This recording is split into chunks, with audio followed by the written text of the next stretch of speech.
전능하신 아버지 하나님 은혜를 감사합니다. 늘 무소부지하시고 우리와 늘 함께 동행하심으로 당신의 모든 행하시는 일들을 우리의 삶 안에서, 우리의 믿음의 여정 안에서 당신의 능력으로 다 이루어내시는 우리 아버지 하나님을 찬송합니다. 저희들은 당신의 자녀들로서, 당신이 기뻐하시고 사랑하시는 자녀들로서 허락해 주신 이 삶을 통하여 날마다 기뻐하며 즐거워하며 복된 주의 백성으로 승리하며 살아가게 하시는 줄로 믿습니다. 오늘도 주님께서 허락해 주신 말씀을 가지고 이 주일을 맞이하여 하나님 앞에 영광 돌리는 성령의 충만한 은혜가 우리 모두에게 있게 하실 줄로 믿고 예수님의 이름으로 기도드립니다. 아멘. 자, 하나님 말씀 같이 나누겠습니다. 오늘은 로마서 12장 1절과 2절의 말씀입니다. 로마서 12장 1절 2절입니다. 함께 읽겠습니다. 그러므로 형제들아, 내가 하나님의 모든 자비하심으로 너희를 권하노니 너희 몸을 하나님이 기뻐하시는 거룩한 산 제물로 드리라. 이는 너희가 드릴 영적 예배니라. 너희는 이 세대를 본받지 말고 오직 마음을 새롭게 함으로 변화를 받아 하나님의 선하시고 기뻐하시고 온전하신 뜻이 무엇인지를 분별하도록 하라. 아멘. 우리는 지난 2주에 걸쳐서 12장 첫 번째 절인 1절을 가지고 말씀을 함께 상고하며 나눠보았습니다. 우리가 함께 나누었던 말씀은 하나님께서 우리를 당신의 자녀로 삼아내셨다라는 것을 확신하게 해주시는 말씀이었는데, 그것은 바로 죽어있던 우리에게 당신의 영을 불어넣어 주셔서 다시 살아난 자, 그래서 생명을 가진 자, 하나님의 생명으로 살아난 자, 하나님의 영으로 살아난 자, 그래서 거듭나 이제 땅의 것을 바라보는 자들이 아니요 신령한 것을 사모할 줄 아는 사람들이며 성령의 은총과 은사로 말미암아 하늘의 것을 비로소 소망하며 품으며 살아갈 수 있는 하나님이 받으시기에 산재물 되어 있는 성도라는 것을 우리가 깨달아 알게 되었습니다. 우리가 비로소 하나님께서 기쁘시기에 받으실 그와 같은 재물, 산재물, 살아있는 하나님의 생명을 갖고 있는 자라는 사실을 우리가 비로소 알게 될 때 우리는 그 아버지 하나님의 섬기심으로 말미암아 나와 같은 죄인도, 나와 같은 무익한 자도, 나와 같은 헛된 자도, 나와 같은 먼지에 불과한 자도 이와 같이 하나님의 영광 안에 거할 수 있게 된 것이었구나. 그래서 나는 하나님의 섬기심이 없었더라면, 나에게 그와 같은 하나님의 놀라운 은총이 없었더라면 나는 도저히 그와 같은 사람이 될 수 있는 것이 아니었구나 라는 것을 알게 되죠. 그때 비로소 그들이 아버지 앞에 나아갈 때 우리는 어떤 모습으로 나아가는 것이냐, 너희가 드릴 영적 예배 안에 담겨있는 온전한 섬김, 하나님 앞에 온전히 드려질 만하고 기쁘시게 받으실 만한 그런 제물로 드려지는 자들이 될 수 있는 것입니다. 제물이라는 그 개념 자체는 하나님께서 받으신다라는 것인데, 하나님께서 받으실 때는 흠없고 완전한 것을 받으시게 됩니다. 그래서 너희는 내 앞에서 완전하라 라고 말씀하신 것은 단순히 명령의 말씀이 아니라 내가 너희를 완전케 하는 말을 너희에게 주었으며 그 말을 통하여 나의 영으로 온전하게 될 것이니 라는 약속과 맹세가 사실 담겨 있는 것이에요. 그래서 그 말씀이 하나님의 약속이었구나, 맹세였구나 라는 것을 알 때는 맹세하시고 약속하신 언약의 하나님께서 그 일을 이루어가고 계시는 것이지 내가 스스로 나를 완전케 할 수 있는 길이 없다라는 것을 알게 되는 것이죠. 그때 성도들은 자유케 됩니다. 안식을 얻게 됩니다. 평안해지기 시작합니다. 아버지께서 일하시니 내 안에서 성령께서도 일하시고 그 일하시는 하나님, 그 성령 하나님의 말씀과 행하시는 모든 일에 내가 할 것은 순종하는 그 일 하나밖에 없는 것이고 하나님의 말씀을 청종하는 그 일 하나밖에 없다는 사실을 비로소 알게 되는 거예요. 그것이 우리가 하는 일이죠. 그때 우리 안에서 우리를 하나님의 산재물, 살아있는 생명의 백성이 되게 하시는 그 일이 이루어졌음을 깨달았을 때 그들이 아버지 이젠 저를 당신이 받으시기에 합당한 재물, 기쁘시게 받으실 온전한 재물이 되었군요. 하나님 보시기에 선하시고 기뻐하신 그 뜻을 이제 저도 알아가고 있습니다 라고 하는 글을 놓고 재물되었다라고 하는 것이며, 그때 그들이 하나님을 비로소 섬길 수 있는 것이며 예배할 수 있는 영과 진리로 충만해지는 것입니다. 이것이 1절에서 지난 2주를 통하여 바울이 말씀하고 있었던 하나님의 이 거룩한 복음을 우리가 깨달아 더불어 알게 되어 우리의 마음 안에 이제는 갖게 된 것이죠. 그래서 마음이 어떻게 됩니까? 부자가 되죠. 이런 생명의 말씀, 은혜의 말씀, 구원의 말씀, 영생의 말씀을 여러분들이 갖게 되었는데 어찌 이 마음이 든든하지 않을 수 있어요? 음식을 먹어도 배부르게 먹으면 든든하다고 하지 않습니까? 마찬가지예요. 우리의 마음 안에도 하나님의 영으로 충만해지고 그 영이 우리에게 가르치신 바 진리와 하나님의 놀라운 생명의 역사가 우리 가운데 충만해졌으면 할 때 든든해지죠. 아무 걱정 없죠. 편안히 누울 수 있죠. 두려움 없죠. 염려 걱정 없게 되는 거예요.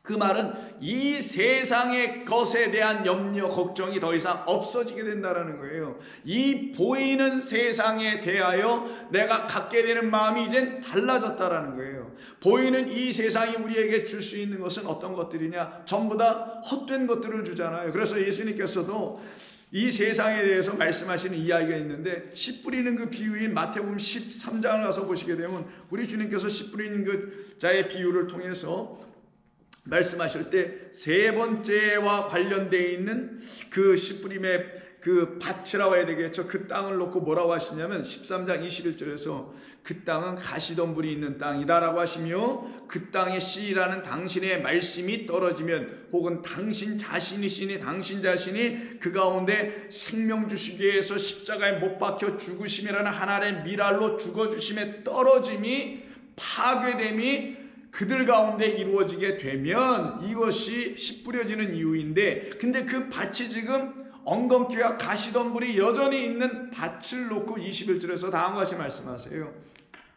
그 속에 뿌리가 없어 잠시 견디다가 환난을 맞으면은 이 넘어지게 돼요. 그런 사람들에게 생기됩니다. 이건 이제 21절이고 22절 봐야 됩니다. 가시떨기에 뿌려졌다라는 것은 말씀을 들으나 세상의 염려와 재물의 유혹에 말씀이 막혀 결실하지 못하는 자라고 되어 있어요. 바로 이 세상입니다.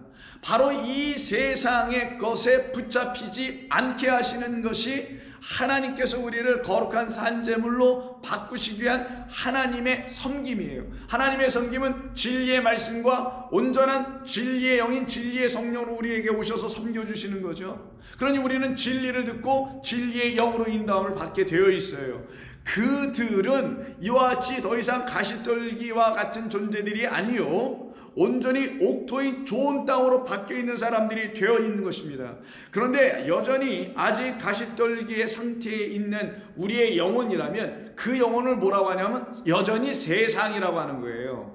그러니 여기 씨 뿌린 자 비유에서는 첫 번째, 두 번째, 세 번째인 길가와 돌밭과 가시떨기는 여전히 세상이라는 곳에 붙들려 있는 자들을 말하는 겁니다. 그 말은 무슨 말인 거냐면 이 보이는 세상이 그들에게는 전부이기 때문이라는 거예요. 그러니 이것 외에는 다른 것이 있지 않으니 이 전부의 날마다 붙잡혀가지고 어떻게 되겠어요? 두렵죠, 염려되죠, 걱정되죠. 그래서 이 세상의 염려와 이 세상에서 뭔가를 얻으려고 하는 그 재물의 유혹에 빠져 말씀이 그들에게 들어오지 못하고 막히더라는 거예요. 그러니까 누가 더 기운이 세냐? 이 세상이 그들에게 영이었다라는 거예요. 기운은 루하우니까 영입니다. 이 세상의 영이 이 거짓된 자들이 내놓는 그 악한 영들이 이 사람의 마음을 지배하더라는 거예요. 그걸 놓고 세상이라고 우리 주님이 말씀하셨어요. 그래서 바울도 너희들이 만약에 하나님의 이 은혜의 복음의 말씀을 그리스도로 말미암아 너희들 안에 이루어 주시는 그 하나님의 뜨거운 열심과 섬기심을 통하여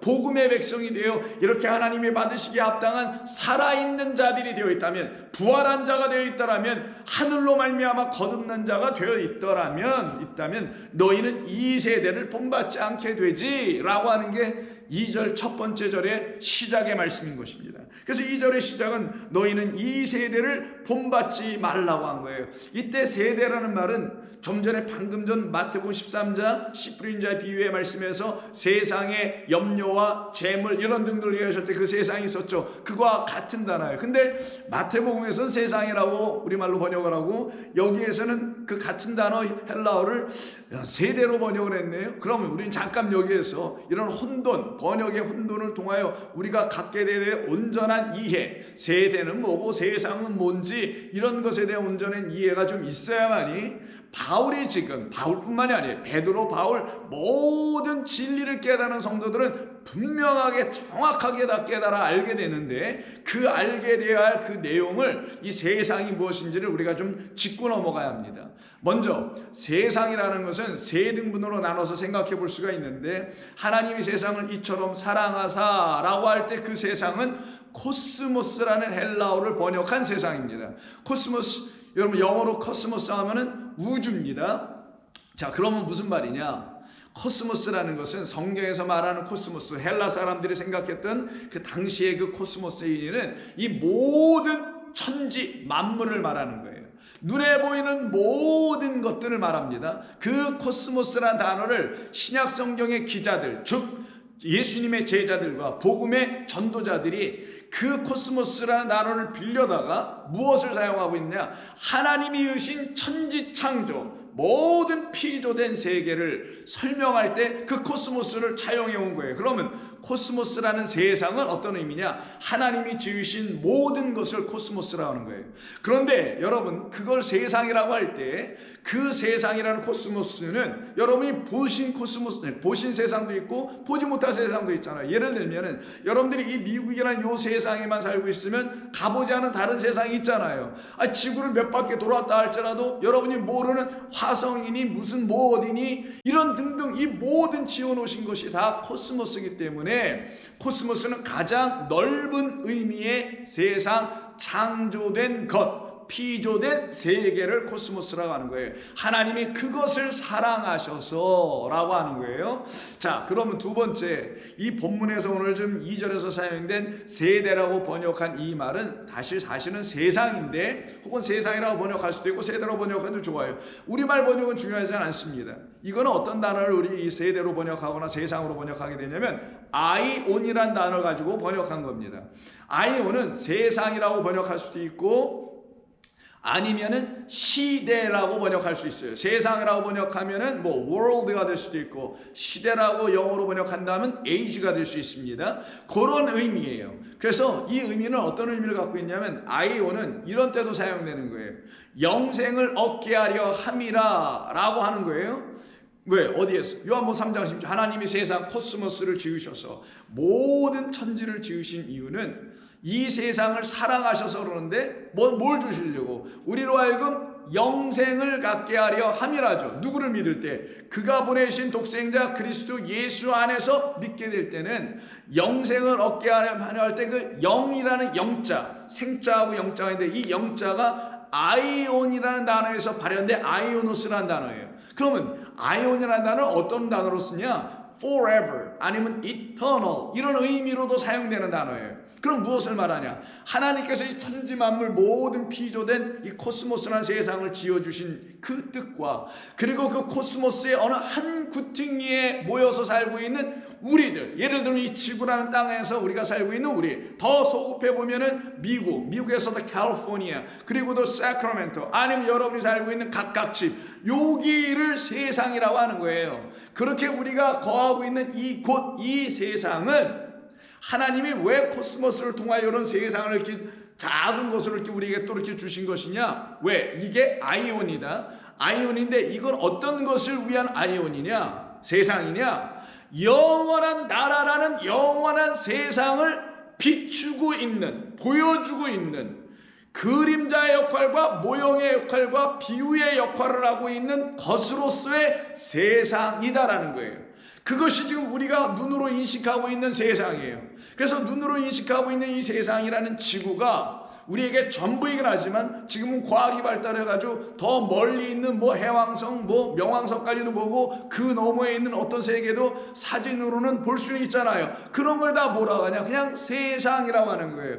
그 세상을 왜 주셨느냐? 코스모스라는 창조 안에 그런 세상을 왜 주셨냐? 너 한번 가봐라. 가봤어요. 화성에. 목성도 가봤어요. 그게 전부 다더냐? 근데 인간에게 거기까지 가는 것도 쉽지 않은 일이에요. 아직 사람은 가보지도 못하고 있고. 그러면 지구와 이 우주 전체로 보면 무지무지 막지할 정도로 팽창해 나가고 있다는 것을 여러분 상식으로 아실 겁니다. 그걸 왜 이렇게 팽창시키시는 거냐고요. 영어를 가르쳐 주시려고 하시는 거 아니겠느냐고요. 하나님을 쫓아오지 못하게 한다거나 하나님의 능력을 우리가 감히 도전할 수 없다라는 뭐 이런 정도가 그건 뭐 당연한 거고, 하나님 우리에게 왜 이런 것을 주신 것이냐?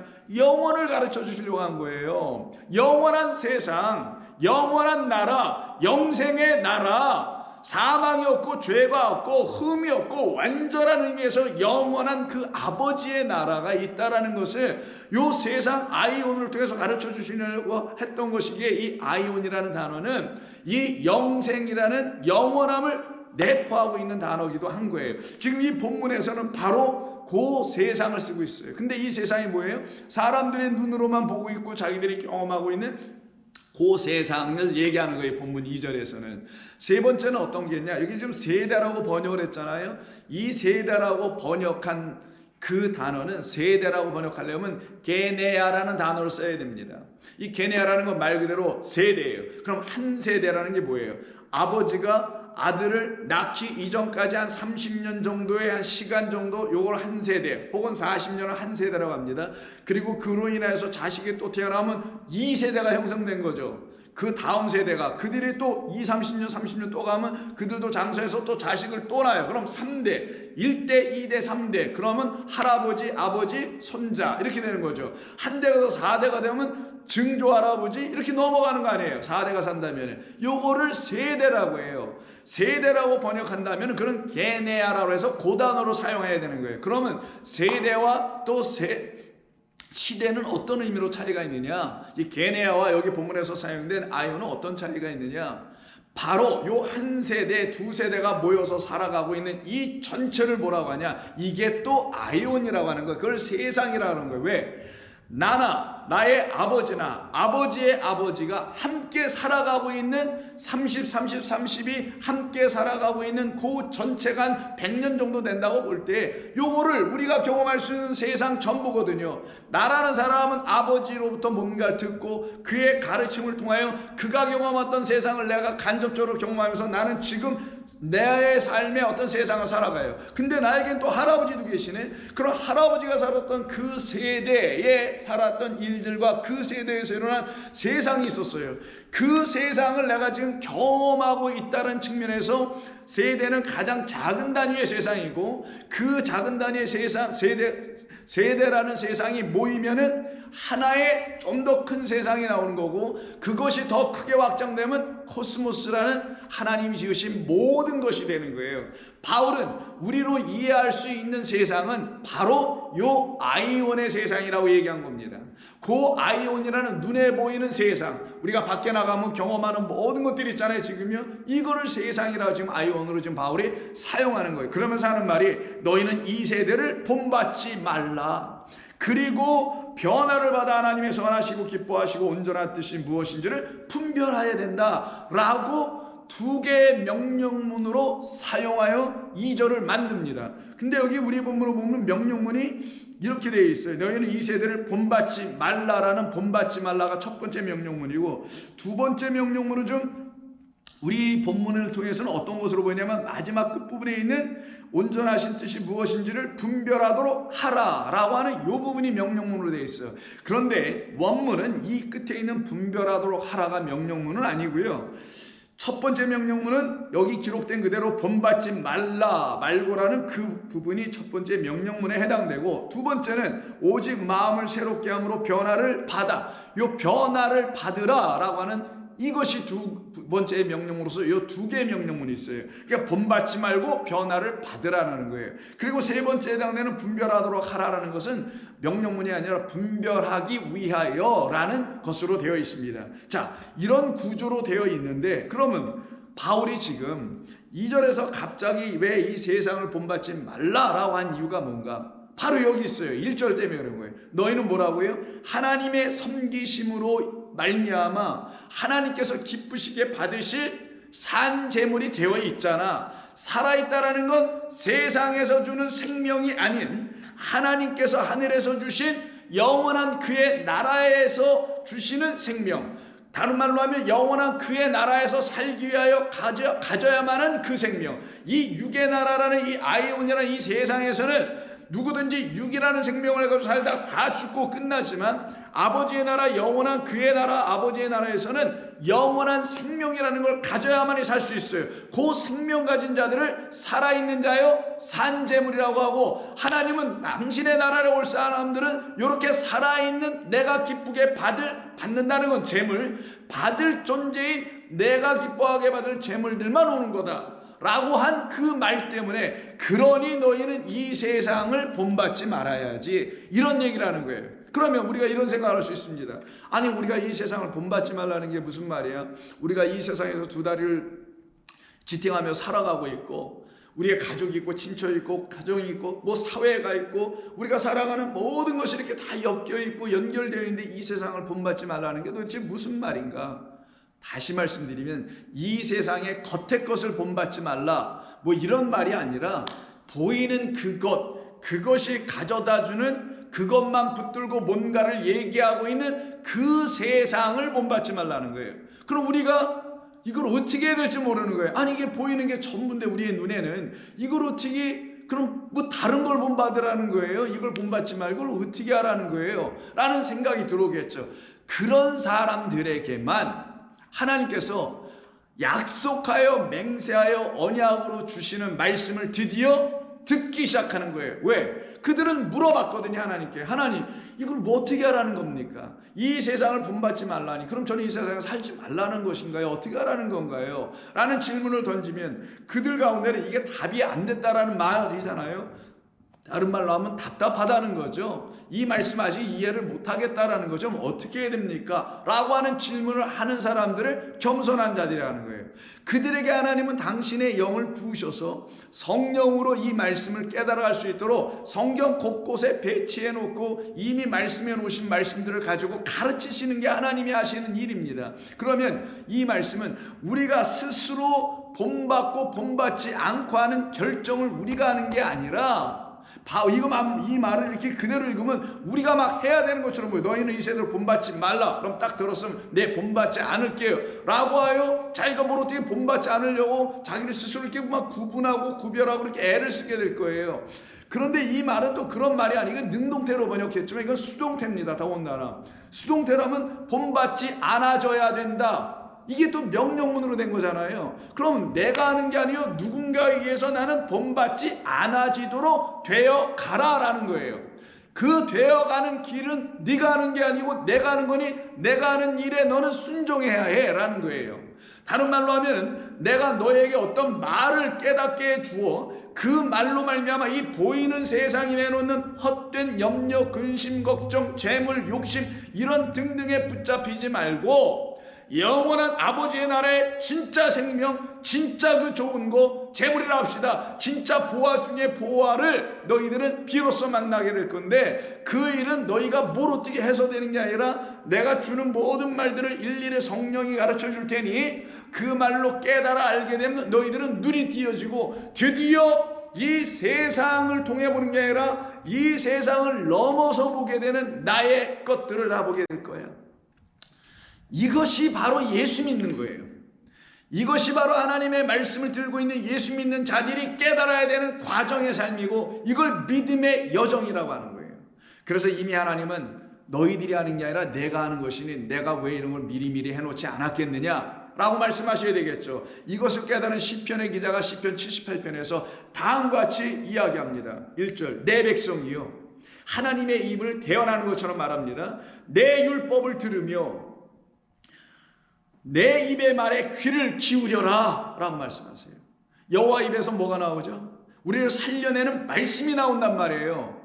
마귀의 입에서는 돌을 떡으로 만드는 그런 이야기만 나오지만, 그런 거나 주겠다고 하지만 그게 세상의 염려 젤입니다. 그러나 내가 여호와의 입에서 나오는, 나라는 입, 여호와라는 입에서 나오는 말씀은 너희에게 생명을 주는 말이요, 너희로 하여금 내 나라에서 살 수 있는 그 생명을 가진 자, 영이 되는 존재가 되는 일이야. 그런데 이 육의 나라라는 이 보이는 세상에 있는 자들은 자기들이 자기들의 눈으로 보고는 이게 전부인 줄 알고 이걸 가지고 뭘 만든단다. 무엇을? 제도와 가치와 관습과 뭐 전통과 이런 등등과 법과 질서와 이런 걸 만들어 놓고는 이거를 따르라고 너희들에게 요구할 거다. 나는 너희들에게 말한다.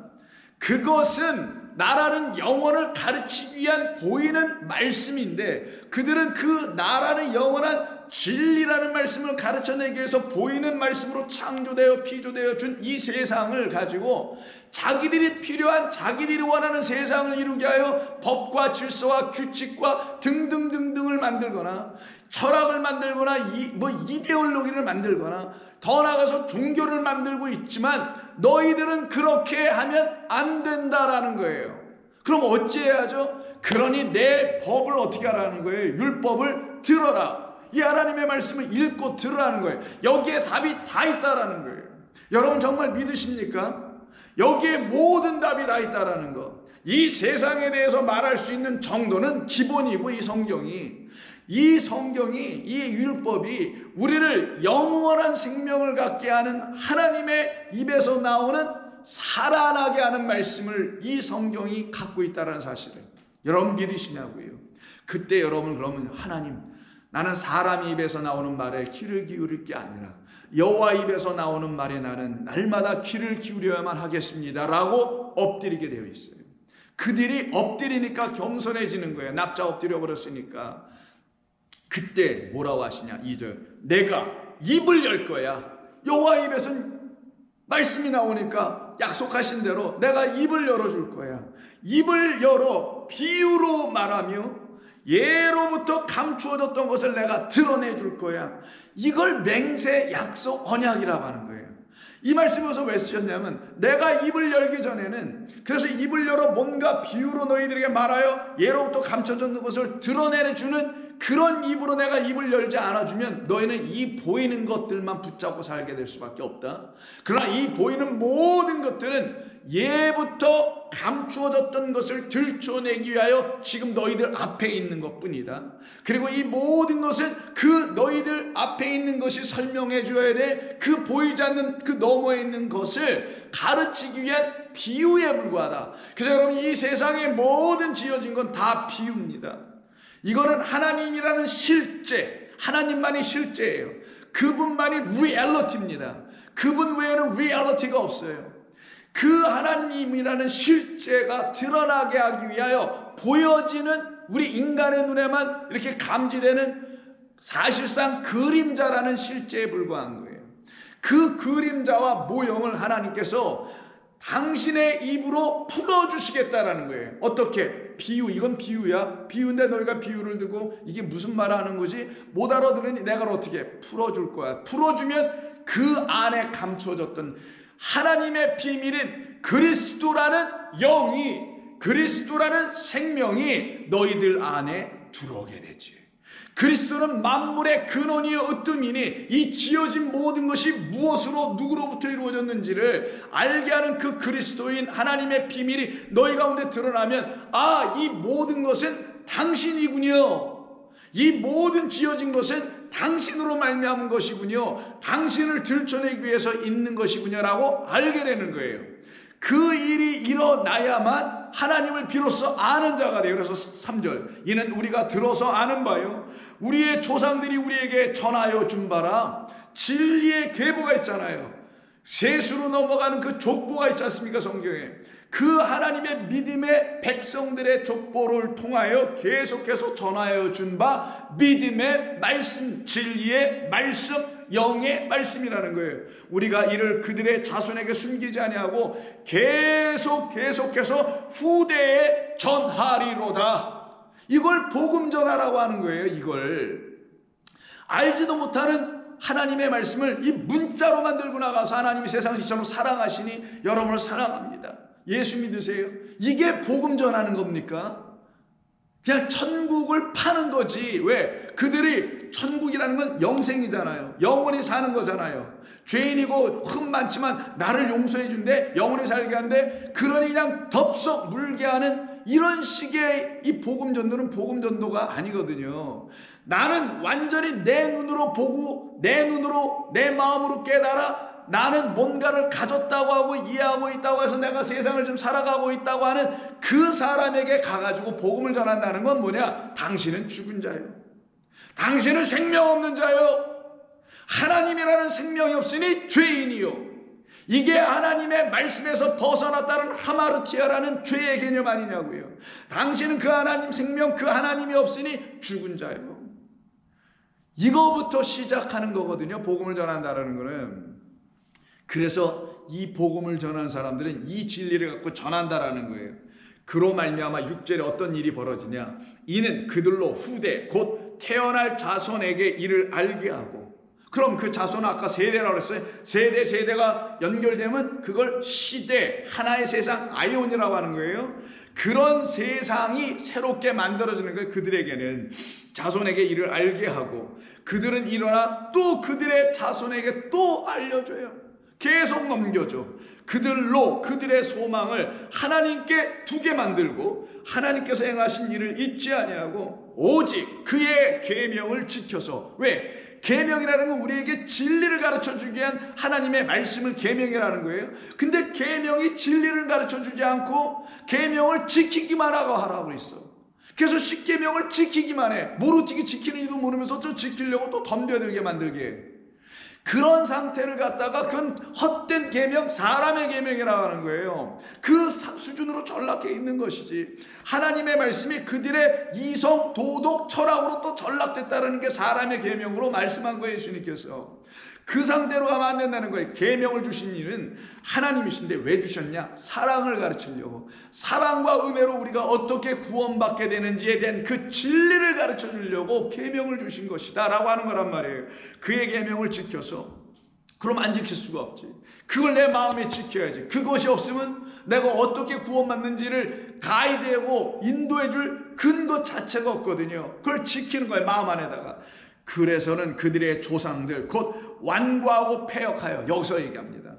하나님의 믿음의 그 말씀에서 벗어나고 자기가 보는 이 세상이 전문지 알고 그것에 자기의 마음을 섞어서 이 세상을 나름 해석하고 이 세상은 이런 것이다 이렇게 딱 들어 내놓고 있는 등등의 모든 사람들, 이들을 놓고 패역하고 완고한 조상이라고 지금 얘기하는 거예요. 그들의 조상들 곧 완고하고 패역하여 그들의 마음이 정직하지 못하며 그 심령이 하나님께 충성 신실하지 아니하는 세대와 같이 되지 아니하게 하려 하심이라. 여기서 세대가 나오네요. 이 세상, 그런 세대 본받지 말라고 지금 바울이 이야기하는 거겠죠. 이와 같은 세대가 아닌 하나님께서 입을 열어 비유로 이 보여지는 모든 것들을 다시 설명해 주시고 가르쳐 주시고, 그리고는 그 가르침을 들을 때마다 감추어진 그 비밀들이 계시의 영을 통하여 다 드러나네. 이걸 누가 하셨나요?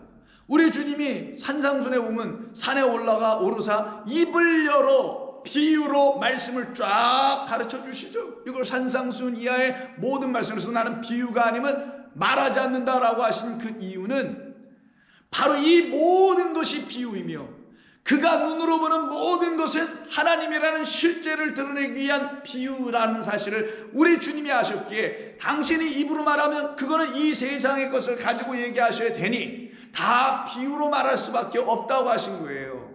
그런 뜻으로 말씀하신 겁니다. 그래서 성도는 이 하나님의 입에서 나오는 말씀을 들어야만이 하나님의 영, 지혜의 영을 통하여 하나님의 지혜를 갖게 돼요. 하나님의 지혜라는 건 저 사람은 지혜롭게 행동하네 라고 하는 그런 지혜를 주신다는 게 아니라 하나님을 알게 하는 지혜가 생기는 거예요. 그래서 오늘 좀 전에 읽었던 78편에서 그 너희들은 알고 또 알게 되니 계속 후대에 알려줄 거라 하죠. 그런 지혜를 말하는 거예요. 하나님을 알게 하는 지혜. 그래서 그 지혜는 지식을 갖게 하는 거예요. 어떤 지식? 진리라는 지식. 진리는 하나님이니 하나님이라는 지식, 다른 말로 이꼴하면은 진리라는 진짜 지식을 하나님의 지혜로 알게 되는 거예요. 하나님은 영이니 하나님의 영을 지혜의 영이라고도 또 하는 겁니다. 그런데 그렇게 하지 않고 완고하고 패역한 어떤 조상들에 의해서 그 계보에 의해 끌려가고 있는 그 세상이 또 있다라는 거예요. 그들의 무리가 이 세상 가운데 흘러가고 있다라는 거예요. 그들을 본받지 말라는 거예요. 그래서 고린도전서 1장을 보면은 이 세상과 이 세상에서 구별되어 나와 있는 하나님의 그 나라라는 영원한 그 세상에 속하 있는 사람들로 이렇게 쭉 나눠집니다.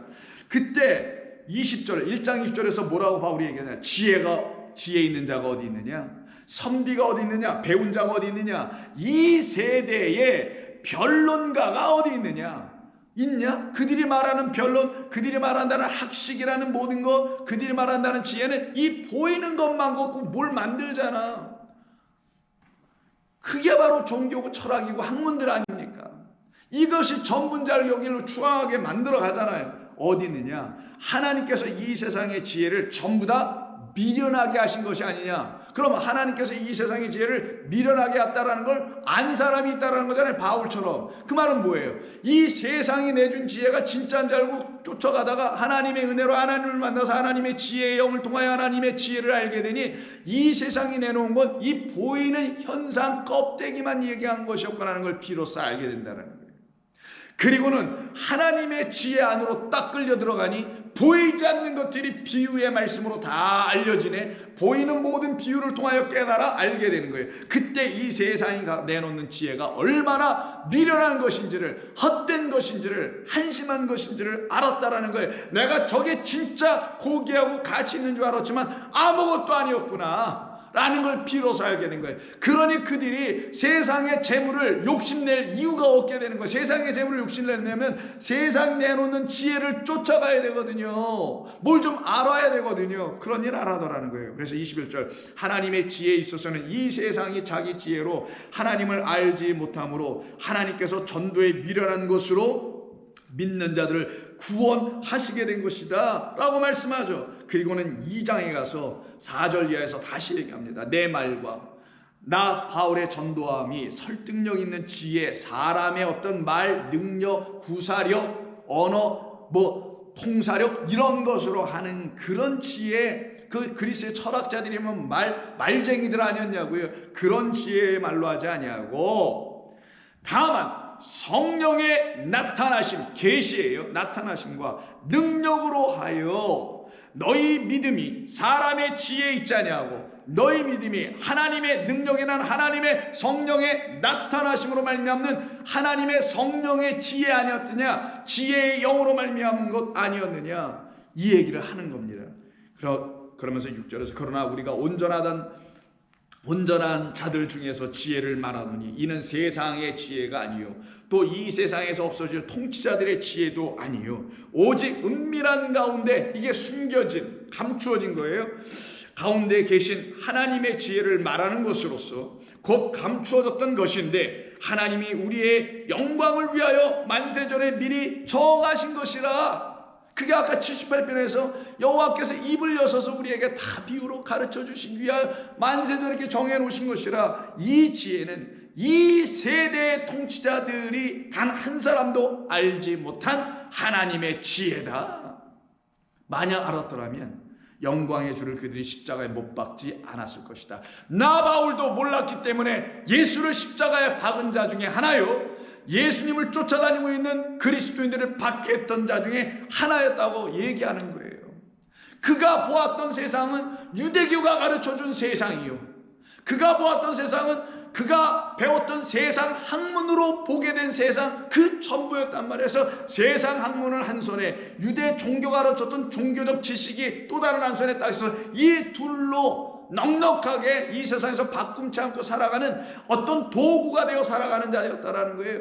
더 나아가서는 그것으로 자기는 영생을 얻었니, 구원을 받았느니, 천국에 가니 등등을 자기가 또 담론하고 자랑스럽게 여긴 그런 유대교 안에 있었던 자요, 그런 이 세상의 철학자들의 지식을 내가 갖고 있었던 자였다라고 스스로 시인하고 고백했기 때문에 이와 같은 말을 비로소 바울이 쓸 수 있는 거예요. 그러니 이 세대의 통치자들이 전혀 알지 못하는 그 지혜가 있고 그 지식이 있고 그 나라가 있는데 그 나라를 가르쳐내지 못하는 이 세대, 그 세대를 너희가 본받아서 되겠느냐라고 지금 바울이 이야기하는 것입니다. 그래서 골로새서 가서 보시면 2장에 또 이런 말을 합니다. 바울이 2장 6절 이하를 볼까? 그러므로 너희가 그리스도 예수를 주로 받았으니 그 안에서 행하되 그 안에 뿌리를 박으며 세움을 받아 교훈을 받은 대로 믿음에 굳게 서서 감사함을 넘치게 하라. 이것이 성도의 삶이에요. 이렇게 바뀌어진 겁니다. 이 세상에서 나오게 되면. 그러니 이렇게 된 자들을 하나님이 기쁘시게 받을 산 제물로 이렇게 드려지고 하나님의 섬김으로 인하여 그렇게 다시 하나님의 말씀에 합당한 섬김이 되어 있는 자들로 하나님께 다시 예배드릴 수 있는 자가 되는 거죠. 이런 사람들은 이 세상의 것을 이제는 완전히 떠나올 수 있으며 그들이 말하는 걸 분별할 수 있게 된다는 거예요. 그들이 뭘로 성도들을 혼란케 하거나 아직 믿음이 연약한 사람들을 이렇게 낚아가려고 하느냐라를 그것을 놓고 8절에서 다음과 같이 이야기합니다. 누가 철학과 헛된 속임수, 철학으로 말미암는 속임수를 말하는 거예요. 너희를 사로잡을까 주의하라. 이것은 사람의 전통과 세상의 초등학문을 따릅니다. 그게 무슨 말이냐면 세상이 보이는 세상을 가지고 뭘 고귀하고 가치 있고 위대한 어떤 철학 학문, 이걸 집대성에서 딱 정리하여 이론화시키고 학문화시켜서 내놨는데 바울은 그걸 뭐라고 하냐? 그건 초등학문이야. 그거는 아무것도 아니야. 그거는 초등학문이지 진짜 우리가 알아야 될 하나님이라는 말씀, 진짜 우리가 배우고 깨달아야 알아야 할 진리는 아니야. 그건 눈에 보이는 현상들이야. 신기루 같은 것들에 불과해. 봄날에 아지랑이 피었다 사라지는 그런 것에 불과해 라고 지금 바울이 얘기하는 거예요. 그 내용들을 뭐라고 하냐면은 철학, 그리고 사람의 전통, 세상의 초등학문을 따르는 것이라고 말합니다. 너희는 이 세대를 그래서 따라가면 안 되지라는 그 세대와 세상에 대한 정의를 이렇게 바울이 지금 골로새서를 통해서 이렇게 내리고 있는 것이에요. 우리는 그렇지 않다. 우리는 그리스도를 따름이요 라고 말하는 거예요. 왜? 그리스도 예수 안에는 하나님의 거룩한 신성이 충만히 채워져 있고 그는 모든 것의 머리요 근본이시다라고 바울이 지금 이야기하고 있는 거예요. 그래서 바울뿐만 아니라 히브리서를 썼던 히브리서 기자도 똑같이 그와 같은 이야기를 합니다. 너희는 이제 더 이상 패역하지 말고 완고하지 말고 이것이 전부라고 고집 피우지 말고 그 인간의 짧은 머리, 짧은 그 생각, 이런 것으로 지각이니 지성이니 뭐 이런 것으로 너희들 완고해지지 말고 이 모든 것을 잊게 하신 아버지 하나님을 너는 생각해봐라. 하나님을 두려워하라.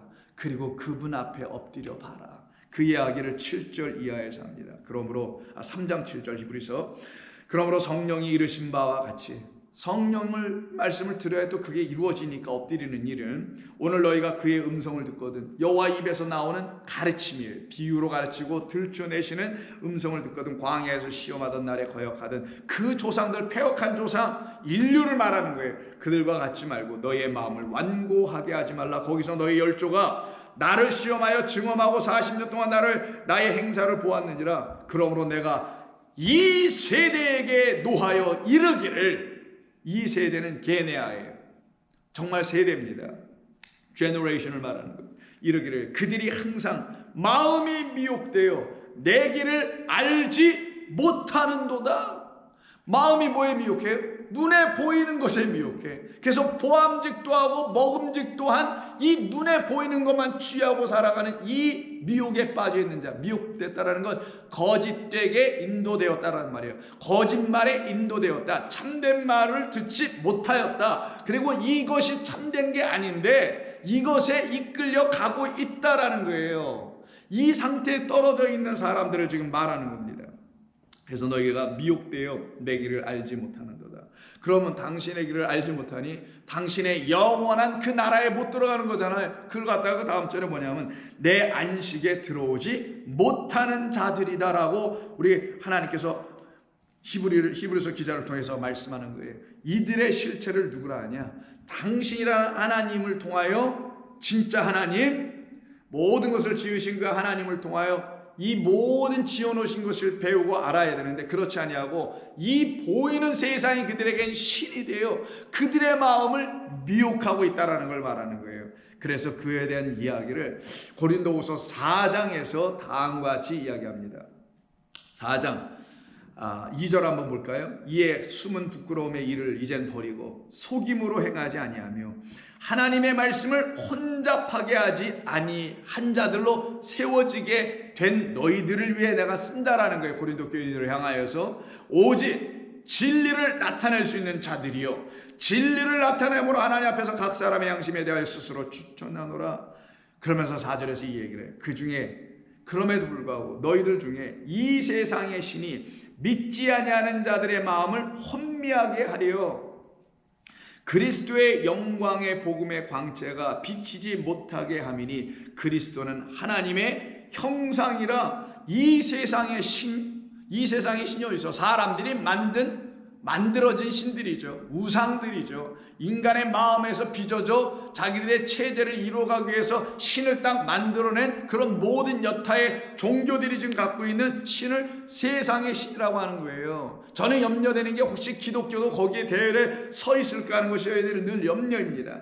그 중에 이 세상의 신이 믿지 아니하는 자들의 마음을 미혹하게 돼 있어요. 그러면 이 교회라는 것 안에도 믿지 아니하는 자들로 있을 수도 있겠죠. 그들의 마음은 이 세상의 신에 의해서 날마다 미혹이 된다라는 거예요. 그러나 너희는 그렇지 않지. 너희는 하나님의 은혜로 말미암아 그 세상의 신에 의해서 나온 자, 하나님이라는 참신에 의해서 듣고 있는 자, 그러니 그 세상의 신이 말하고 있는 거짓된 말을 너희들은 듣지 않게 될 자. 그래서 바울이 오늘 본문 12장 2절에서 너희는 이 세대를 본받지 말라라고 말합니다. 그런데 여기에서 이 세상이라는 이 세대 혹은 세상을 본받지 말라는 건 이 세상과 이 세대가, 시대가 내놓는 어떤 가치관이라든가 관습이라든가 어떤 문화라든가 문명이라든가 행동이라든가 등등에 너희들이 순응하지 말라라는 거예요. 보기에는 멋져 보여요.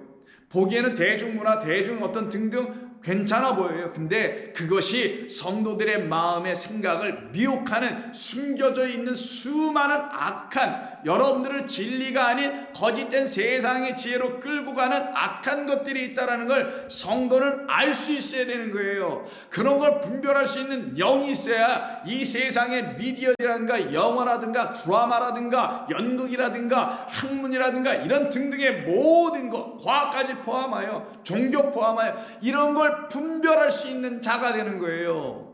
그 분별하게 하시기 위해서 지금 또 말씀하시는 겁니다. 그런데 이 본문은 번역상은 약간의 문제가 있는데 그것부터 한번 좀 살펴보겠습니다. 이때 이 본받지 말라라고 지금 되어 있는 이 발은 헬라어 어떤 단어를 쓰냐면 수스케마티조라는 그런 단어를 썼습니다. 헬라어는 그렇게 중요하지 않은데 일단 제가 말을 드리는 건데 이 단어가 이렇게 쓰여 있어요. 그런데 이 단어를 명령문으로 썼다고 했죠. 자, 그러면은 이 단어가 명령으로 뭐뭐 하지 말라 이렇게 된 거예요. 근데 이게 수동태예요. 여러분, 수동태의 명령문을 어떻게 번역을 해야 되겠어요? 하지 말라가 아니라 되어지지 말라예요. 하는 게 아니라 되는 거예요. 하다는 능동태, 되는 거는 수동태예요. 그러면 하지 말라가 아니라 본받지 말라가 아니라 본받게 되지 말라예요. 이런 표현입니다. 그러면 이 말의 의미가 순응하고 따르고 맞추는 거거든요. 이 단어의 본래 의미가. 근데 여기 우리말은 그 중에서 이제 본받다라는 것만 택하여 딱 썼는데 좋습니다. 이게 뭐냐면 세상의 그 어떤 것들에 의하여, 그것들로 말미암아 끌려가지 말라, 맞추어지지 말라, 그것에 의해 따라가게 되는 자 되지 말라. 순응되는 자, 아유 이게 좋아, 그래서 순응해버려, 그런 자들 되지 말라라는 거예요. 그런데 번역에 문제가 있다는 거 아마 말씀을 드렸는데, 무슨 문제가 있냐면은 너희는 이 세대를 본받지 말라고 해서 세대를이라고 했죠, 목적으로. 근데 이건 목적어가 아닙니다. 그거와 똑같이 두 번째 명령문에서 사용한 것을 볼게요. 거긴 제대로 번역했는데 뭐냐면 오직 마음을 새롭게 함으로 변화를 받으라라고 했을 때, 함으로, 새롭게 함으로, 원래는 마음의 새로움으로예요. 좋아요. 근데 함으로, 이게 잘 번역을 했어요. 이 말과 똑같은 문법의 구조를 갖고 있는 것이 세대를이라고 하는 그 단어의 자리예요. 그러면 세대를이라고 번역하면 안 되고 밑에처럼 똑같이 세대로 이렇게 해야 되겠죠. 너희는 이 세대로 본받아줘서는 안 돼, 이런 말이거나, 이 세대가 내놓는 것들로, 관습, 철학 등등의 세상 초등학문 이런 등등의 것들로 너는 쫓아가져지는, 끌려가지는, 그들에 의해서 질질 끌려가는 이런 자 되어서는 안 돼라는 거예요. 그런 뜻을 담고 있어요. 이게 너희를, 이 세대를 본받지 말라고 하는 게 아니에요. 이 세대 눈에 보이는 거는 여러분이 살아가는데 어떤 것은 배워야 되고 어떤 것은 따라가야 되는 게 왜 없겠어요. 그런 것들을 따라가지 말라는 게 아니라 이 세상이 내놓는 세상의 신의 가르침, 하나님을 거역하고 하나님이 아닌 것, 비진리들로 무장하여 그것으로 성도를 미혹하고 거짓되게 인도하려고 하는 그들의 생각, 그들의 가치, 그들의 신앙, 그들의 믿음, 그들의 종교, 그들의 예수, 그들의 하나님으로 너희들 뭐하지 말라? 미혹당하지 말고 끌려가지 말라라는 거예요. 그래서 갈라디아에 있어서 바울이 얘기하잖아요. 다른 예수, 다른 영 없다. 만약 그것을 복음으로 전한 자는 천사랄지라도 저주를 받을지어다라고 얘기해요. 강력하게 바울이. 왜? 이런 말 때문에 다 그러는 거예요.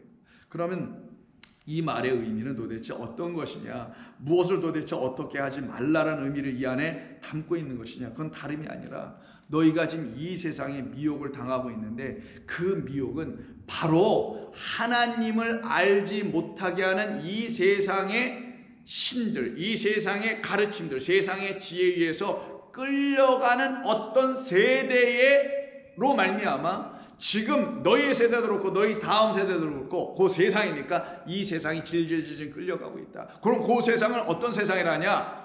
하나님이라는 여호와의 신이 있지 아니하고 세상이라는 것이 신이 돼요. 이 보이는 것들이 신이 돼요. 그 세상에 있는 사람들을 지배하고 있는 세상을 말하는 거예요.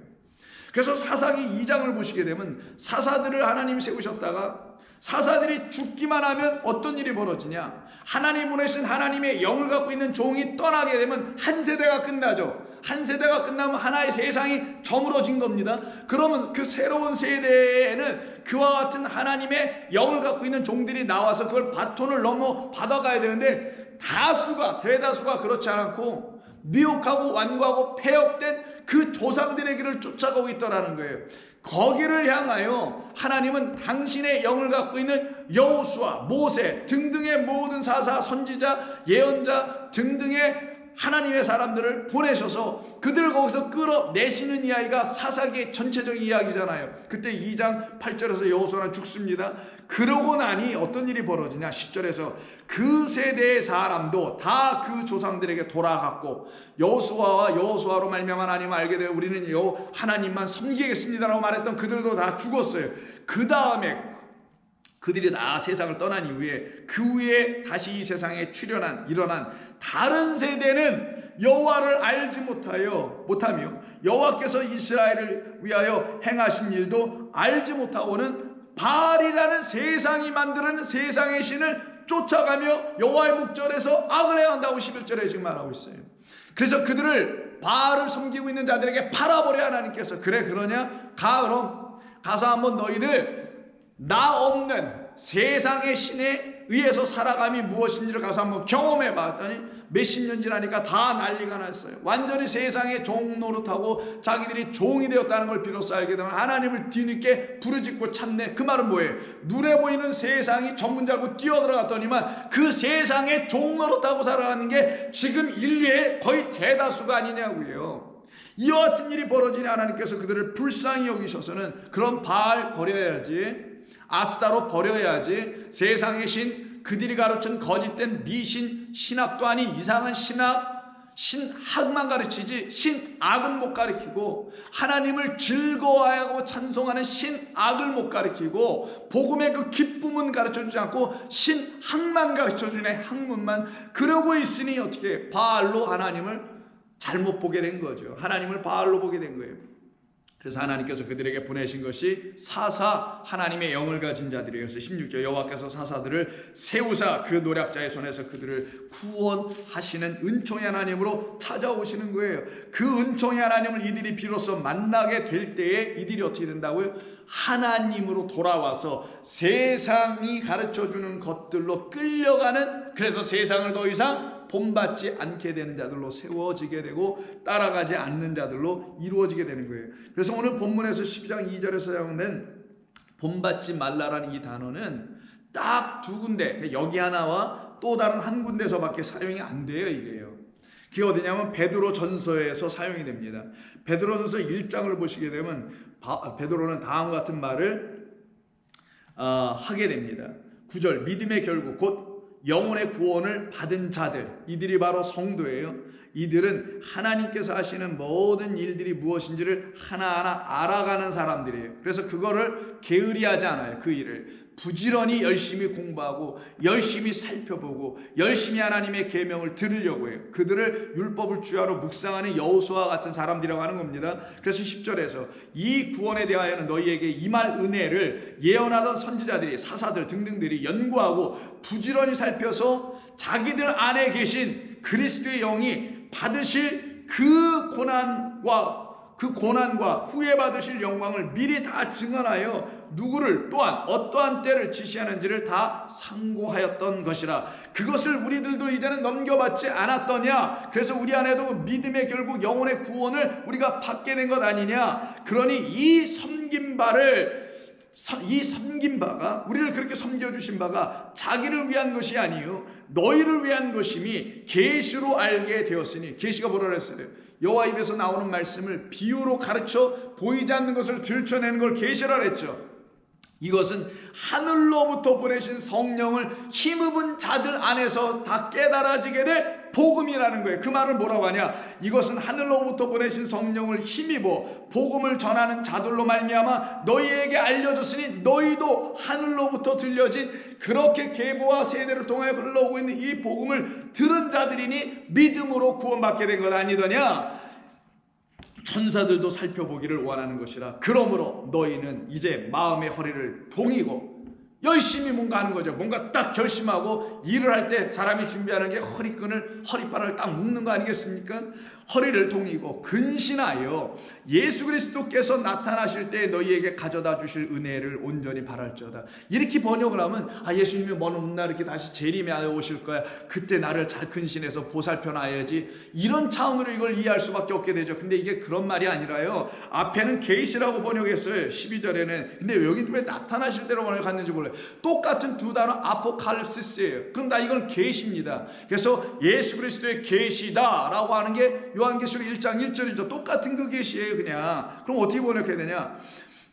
너희의 몸과 마음을 이 세상에 비추지 말고 여호와의 말씀에 비추는 걸 근신하는 거라고 하는 거예요. 살피는 거예요. 자기 몸을.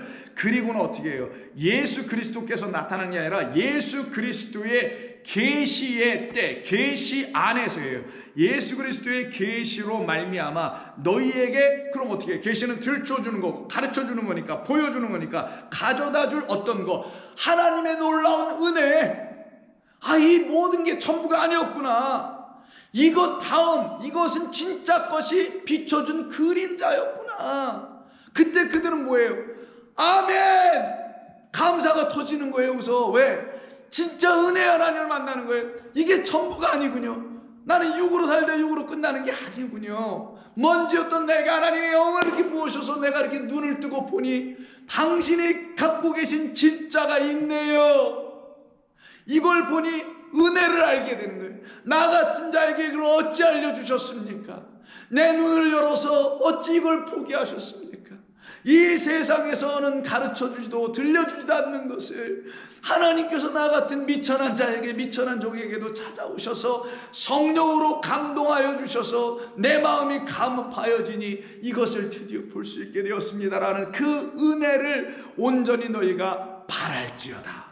너희가 순종하는 자식처럼 이제는 너희가 어떻게 해요? 순종하는, 하나님의 말씀을 청종하고 묵상하며 그 말씀을 진리로 들었으니 그 진리를 따라가는 그런 자녀, 하나님의 자녀가 된 것처럼, 그러니 전에 알지 못할 때에 따르던 너희의 사역을 이제는 뭐하지 말라? 본받지 말라. 요 단어에서 똑같이 수동태로 너는 그렇게 따라가져서는 안 되지, 그렇게 끌려가서는 안 되지, 그런 걸 추앙해서는 안 되지라고 하는 거예요. 근데 여기 우리말 번역에는 전에 알지 못하던 때라는 의역을 했는데, 이게 어떤 말이냐면 너희의 욕심, 그러니까 탐심이니까 에피투미아예요. 너희의 탐심, 그 욕심 때문에, 욕심으로 말미암아 갖게 된, 알지 못하는 게 아니라 무지로 말미암아, 이런 뜻이에요. 무지로 말미암아, 너희들이 전에 갖고 있었던 모든 것은 무지로 말미암아 갖게 된 지식들이었어, 이 얘기하는 거예요. 그건 지식도 아니야, 그건 무지야. 이 눈에 보이는 세상이, 세상의 신들로 인하 이 눈에 보이는 세상을 가르쳐내고 있으니 그것을 들었던 우리 모두도 무지한 백성, 참된 지식을 갖지 못한 백성들이었어. 그것에 의해서 쫓겨가거나 끌려가거나 그걸 본받으면 안 되지.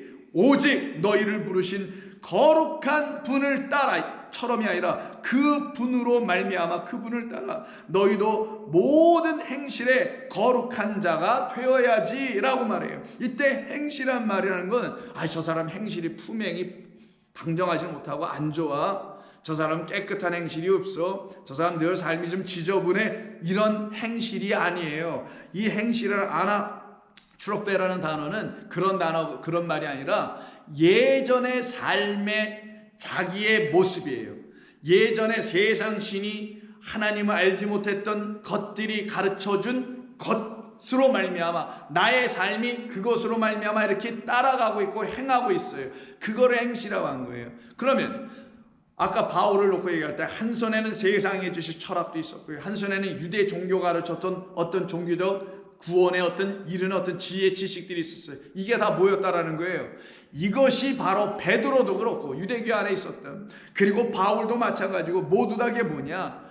예전에 하나님을 알지 못했을 때 갖게 된 지식도 아닌 지식, 거짓된 지식, 비진리였다라는 거예요.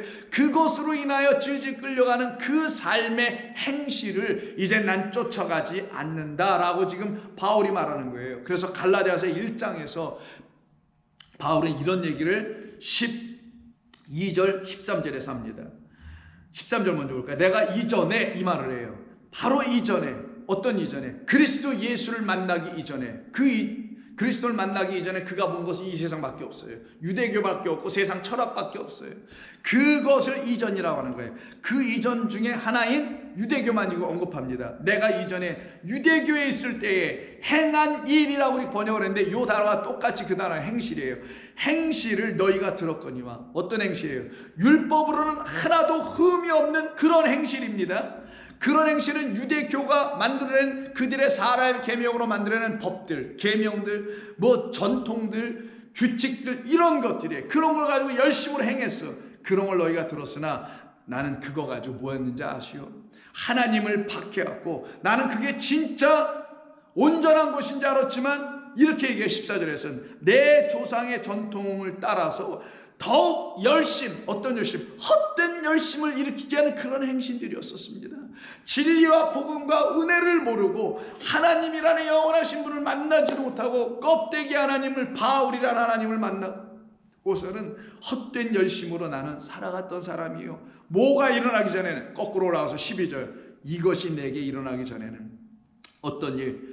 복음을 듣고서는 그 복음이 그리스도의 계시로 인한 복음을 내가 듣기 이전에 난 이렇게 살 수밖에 없었어. 여호와 입에서 나오는 그 비유의 말씀을 내가 듣기 전에 난 이렇게 살고 말았소라는 게 12절에 나는 이런 일이 일어나기 전에 세상을 본받으며 살아갔어. 사람들이 말하는 게 진짜 맞는 말인 줄 알고 그걸 쫓아가고 말았어. 학문이 있고 지식이 있고 지도자라고 하는 세상 사람들의 통치자들의 말을 듣고 나는 질질 끌려가서 좌나 우나 둘 중에 한쪽에 서서 서로를 비방하기나 하는 사람이 되고야 말았어. 그래서 내 마음은 항상 불편했고 나는 혼란스럽고 어려웠고 어지러운 사람이었어. 이런 등등의 사람들이었던 거예요. 12절. 이는 내가 사람에게서 받은 것도 아니요 그런 사람들에게서 배운 것도 아니요 오직 예수 그리스도의 계시로 말미암은 것 그 이후로 나는 더 이상 그런 행실을 본받는 자가 되지 않게 되었다라는 거예요. 이 바울은 에베소 교회를 향해서 똑같이 갈라디아 교회를 향해서 쓴 것처럼 똑같이 4장 22절 에베소서 4장 22절에서 다음과 같이 말합니다. 너희는 유혹의 욕심을 따라 썩어져가는 유혹 뭐예요? 세상의 재리 재물 그 탐심 세상의 것을 갖기도 하고 종교를 통해서는 구원도 영생도 탐심하는 탐하는 그런 세상이 내어주는 유혹의 욕심을 따라 썩어져 갈 수밖에 없는 구습을 따르는 옛사람을 벗어버려라. 이때 구습이라고 쓴 게 있죠. 옛 구자에다 습관 아니에요. 익힐 습자. 옛 것을 계속 익혀. 유대교가 가르쳐준 거 세상에 가르쳐준 것만 열심히 익히고 그걸 개발시키고 자기를 거기에 수능시키고 맞춰. 이게 본받는 거죠. 그런 일을 하고 있었던 자기 안에 있었던 옛 질서들 옛 것들 신앙이 아닌 온전하지 않은 말들 이런 것을 다 구습이라고 하는데 이게 다 똑같이 아까 우리가 그 단어를 여기서 사용하고 있는 거냐. 아나 프로테페라는 단어를 쓰고 있는 거예요. 이게 행실이라는 그 단어예요. 근데 이게 옛 것이네. 이것으로는 어떤 사람이 되어 있어요? 옛 사람이 되어 있어요. 그걸 어떻게 하라고요? 벗어버려라. 이걸 벗어버리려면 어떻게 해야 사람을 우리가 갖고 있는 옛것 세상에서 가르쳐준 헛된 것들 그것을 너는 따르지 않는 자가 되어야지 라고 바울이 지금 말을 하고 있는 겁니다. 그래서 골로새서 2장에서 바울은 이와 같은 사람들을 향하여서 바로 그들이 어떤 사람들이냐 세상의 초등학문을 쫓아가고 있는 사람들이었다고 했죠. 그 다음에 3장에서는 이런 얘기를 합니다. 3장 9절 너희가 서로 거짓말을 하지 말라. 어떤 거짓말? 진리가 아닌 말을 하지 말라는 거예요. 왜 이런 얘기를 하냐면 그 4장 예배에서 다시 한번 들어가셔서 22절 윗절에 21절을 보면 너희는 이제 진리라는 참된 말을 갖고 있잖아. 알았어? 진리가 예수 안에 있는 것 같이 너희가 참으로 그에게서 들었어. 그럼 뭘 들어요? 진리를 들어. 또 그 안에서 가르침을 받아. 진리를 가르침을 받아. 그럼 진리를 말할 수 있게 되죠. 근데 그 말을 안 하면은 그 인간이 내놓는 모든 말은 진리가 아닌 말 진리에 반대되는 말 거짓을 내놓게 된다는 거예요. 누구를 속이고 거짓말해가지고 돈을 더 좀 벌려고 하는 그런 거짓말이 아니라 그래서 골로새 교인을 향해서 다시 3장 9절에서 이런 얘기가 너희가 서로 진리가 아닌 말을 하지 말라. 이게 거짓말이에요. 옛사람은 진리를 말하지 못하니 그 진리가 아닌 말을 했던 옛사람을 너는 떠나와야지. 그래서 그 옛사람과 그 옛사람이 내놓은 그 행위를 이제는 벗어버려라. 그럼 어떻게 돼? 새 사람을 입어야지. 자기를 창조하신 이의 형상을 따라 지식에까지 새롭게 하심을 입은 자가 되었으니 새로운 사람으로 나아가야지. 그러니 진리가 아닌 거짓을 주고 참되지 않은 비진리를 주는 자가 누구냐? 바로 이 세상의 신인 세상의 것을 따르지 말라고 지금 바울이 얘기했던 세상이 내놓은 전통, 유전, 관습, 철학, 문명 등등의 것들이에요. 근데 여러분 이걸 오해하면 안 됩니다. 그럼 그런 걸 다 무시하고 살라는 게 아니에요. 그 안에 있는 것들을 보시면서 인간이 말하는 이 것들을 한번 보라. 인간이 내놓는 이 질서와 가치들을 보라. 하나님 없는 질서와 가치로 만들어진 인간의 문명과 인간의 지성과 인간의 문화를 봐라. 그것이 얼마나 헛된 것인지를 볼 수 있는 자 되어야 된다는 걸 말하는 거예요. 그것을 만들어낸 게 뭐냐? 바로 신명기 18장 9절 이하에서 이렇게 말을 해요. 내 하나님 여호와께서 내게 주시는 땅에 들어가거든 너는 그 민족들의 가증한 행위를 본받지 말라. 그 땅은 뭐예요? 약속의 땅이죠. 약속의 땅은 그리스도예요. 그러면 약속의 땅에 들어간다는 건 그리스도 안에 들어가는 걸 말해요. 다른 말로 하면 진리의 영을 주시는 하나님의 말씀을 주시는 그리스도 예수 안으로 들어가는 거예요. 그 안에 들어가서 어떻게 하지 말라? 가증한 행위, 행실들 그거를 본받지 말라. 따르지 말라. 여기서 본받지 말라는 거는 배우지 말라라는 거예요. 명확하게는 라마들 쓰니까 배우지 말라. 그의 아들이나 딸을 불 가운데로 지나게 하는 자나 점쟁이나 기륭을 말하는 자나 요술하는 자나 무당이나 진언자나 신접자나 박수나 초혼자를 너희 가운데서 용납하지 말라. 이런 일을 행하는 모든 자를 여호와께서 가증히 여기시나니 이런 가증한 일로 말미암아 네 하나님 여호와께서 그들을 네 앞에서 쫓아내시리라. 너는 네 하나님 여호와 앞에서 완전하라. 그렇지 않으면 너는 계속 그 세상이 말해주는 인간이라는 더러운 거짓된 영들에 의해서 너희는 계속해서 길흉 화복이나 듣고 앉아 있을 거야. 그래서 14절 내가 쫓아낼 이 민족들은 길흉을 말하는 자나 점쟁이의 말을 듣거니와 내게는 그런 점쟁이들의 점을 치는 이야기가 아닌 하늘의 영광의 말씀의 이야기인 영생의 이야기, 생명의 이야기, 은혜의 이야기를 전해주시는 내 하나님 여호와께서 이런 일을 용납하지 아니하실 것이다. 이 일을 위해서 신명기서에서 모세가 어떤 일을 해요? 너희에게 나와 같은 또 다른 선지자를 보내줄 것이며 너희는 그제의 말을 들으라는 말이 15절에 연결된 그 선지자가 누구예요? 그리스도 예수이십니다. 내 하나님 여호와께서 너희 가운데 내 형제 중에서 너를 위하여 나와 같은 선지자 하나를 일으키시리니 너희는 그의 말을 들을지어다. 그러면 어떻게 돼요? 너희는 내 앞에서 완전하게 되는 거야. 완전하다는 건 탐임이라는 히브리를 썼는데 이 탐임이라는 완전함이라는 건 너희가 완전한 자, 하나님께서 받으시는 자는 흠이 없는 자, 그걸 12장 본문에서는 1절에서 산제물로 드려진 예물 제물이라고 했죠. 그래서 레위기법에 의하면은 산제물로 하나님께 드린다라는 것은 살아있는 자, 하나님의 생명 호흡을 영을 가진 자, 그들만 하나님의 살아있는 제물이여 기뻐 받으시는 하나님의 자녀들이라는 거죠.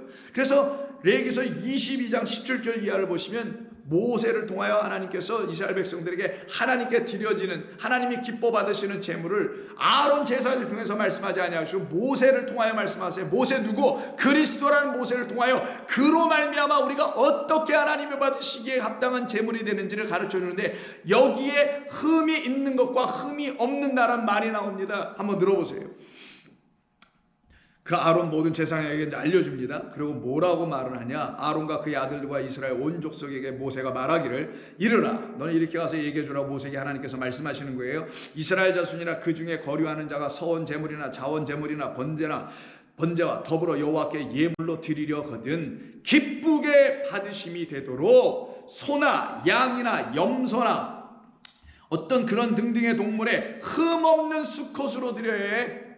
암컷 안 됩니다. 수컷이 왜? 그리스도 때문에 그러는 거예요. 그 남자 우리에게 오셔서 죽임당할 어린 양 때문에 그러는 거예요. 그래서 기쁘시게 받으실 거예요. 그래서 거룩한 산제물로 드리는 우리 본문 12장 1절에서도 너희 몸을 하나님이 뭐 하시는? 기뻐하시는 거룩한 산제물로 드리고 너희가 변화를 받아야 되며 선하시고 기뻐하시고 온전한 뜻이 무엇인지를 분별해야 되는 것이고 같이 연결되는 거예요. 그러면 산제물 되어 있는 흠이 없는 것으로 즉 하나님이 흠이 없으신 완전하신 말씀 영이신 그리스도를 우리에게 섬겨주시기 위해서 이렇게 넘겨주신 그 어린 양과 함께 묶여서 자기 자신도 흠이 없어져서 드려지는 자들을 그리스도와 함께 연합하여 죽고 살아난 백성 산제물이라고 하는 거예요. 그들을 갖다가 흠 없는 자들이라고 하고 수컷은 메일이니까 아들, 남자, 신랑, 씨 가진 자라는 의미가 있는 거예요. 그리고는 20절에서 흠 있는 것은 무엇이나 너희가 드리지 말 것은 왜냐하면 그것이 기쁘게 받으심이 되지 못하기 때문이라. 기쁘게 받으심이 되는 건 흠 없는 온전한 것으로 하라고 21절에 다시 한번 말씀합니다. 화목제물 여호와께 드리는 자는 기쁘게 받으심이 되도록 아무 흠이 없는 온전한 것으로 할지어다. 그래서 아까 신명기 18장에서 뭐라고 했다고요? 너희는 하나님 앞에서 완전하라. 그 완전하다가 여기에 어떤 단어 쓴 거냐면 흠 없는이라는 타밈이라는 단어와 똑같은 단어예요.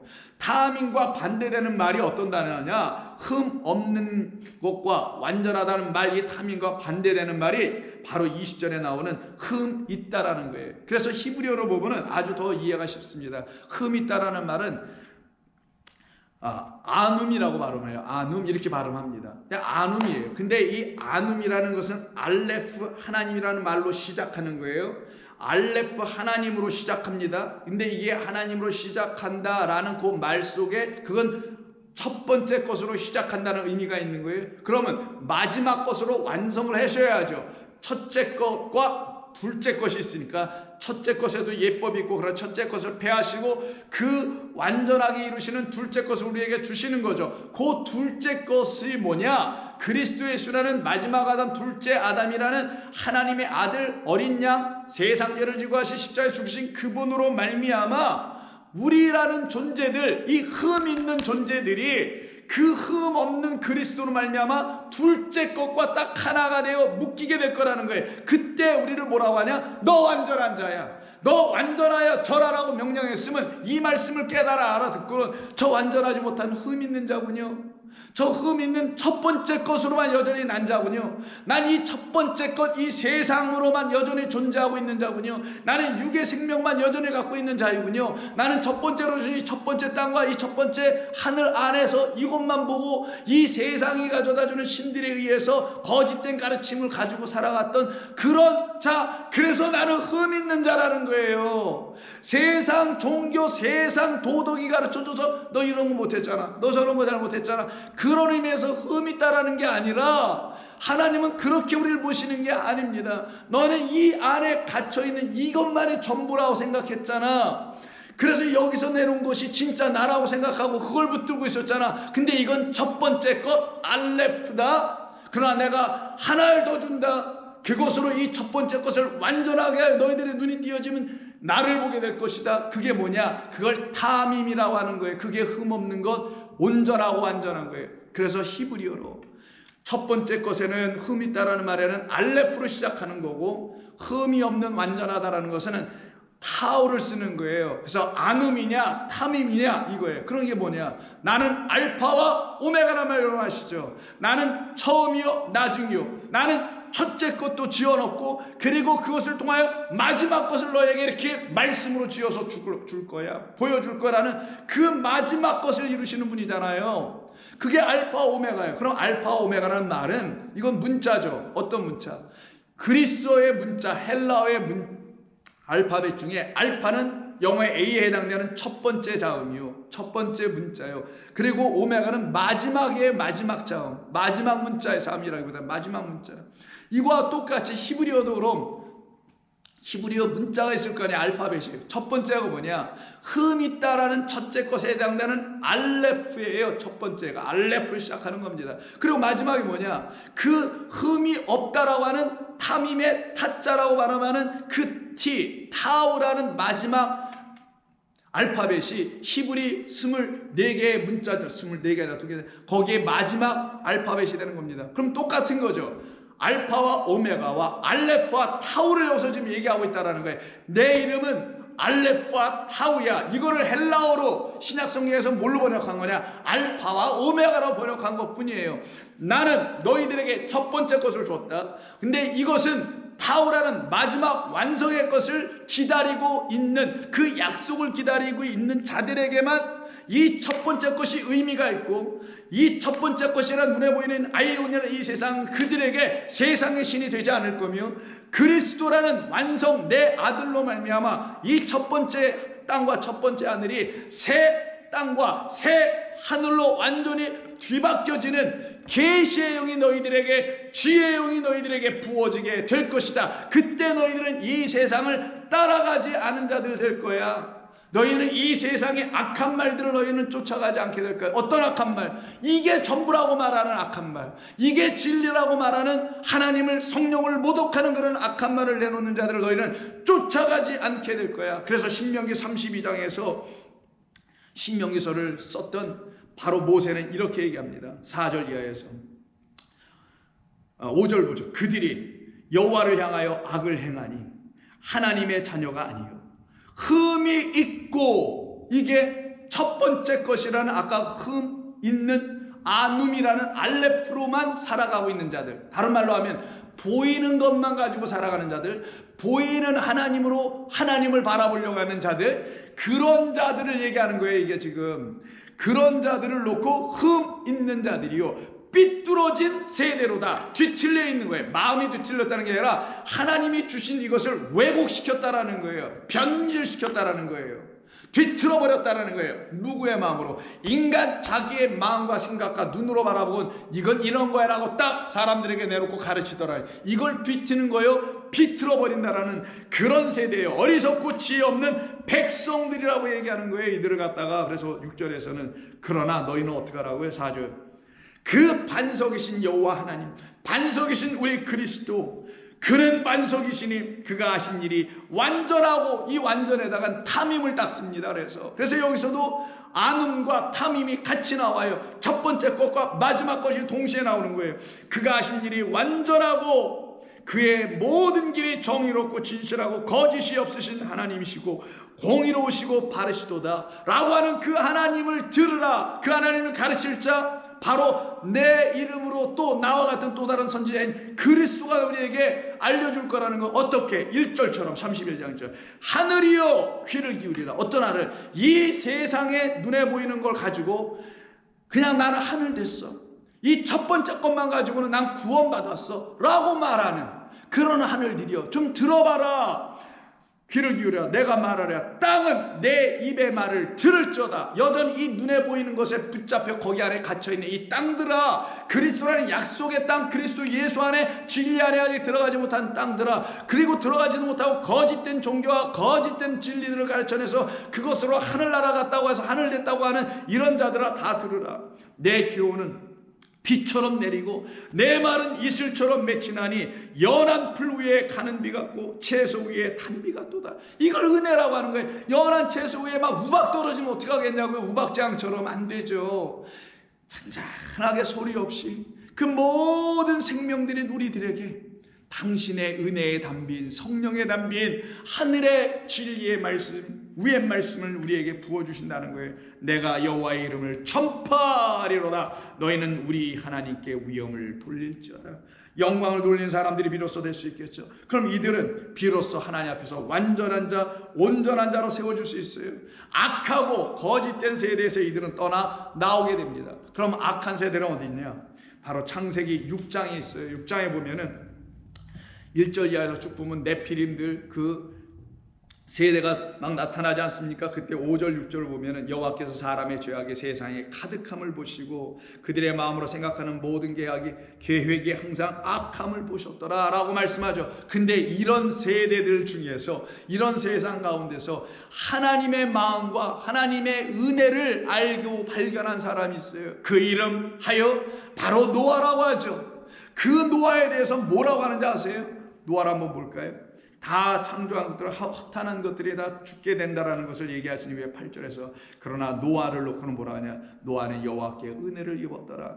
9절 이것이 노아의 족본이라. 노아는 의인이요 당대의 탐임 완전한 자라. 그는 하나님과 동행하여 하나님이 내주시는 삶을 가지고, 질서를 가지고, 진리를 가지고, 지혜를 가지고 그 영으로 다른 행실을 내놓는 자.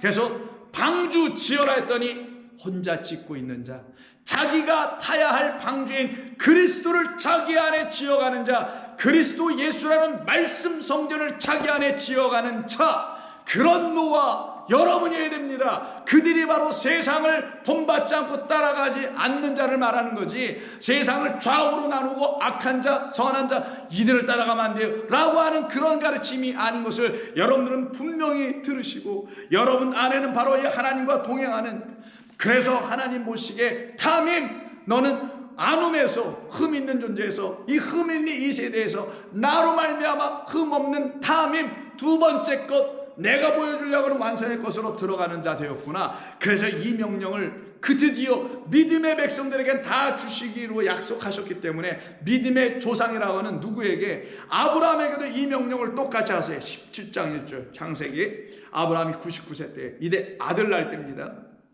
아브라함에게 하나님께서 나타나셔서 하시는 말이, 나는 전능한 하나님이라. 너는 내 앞에서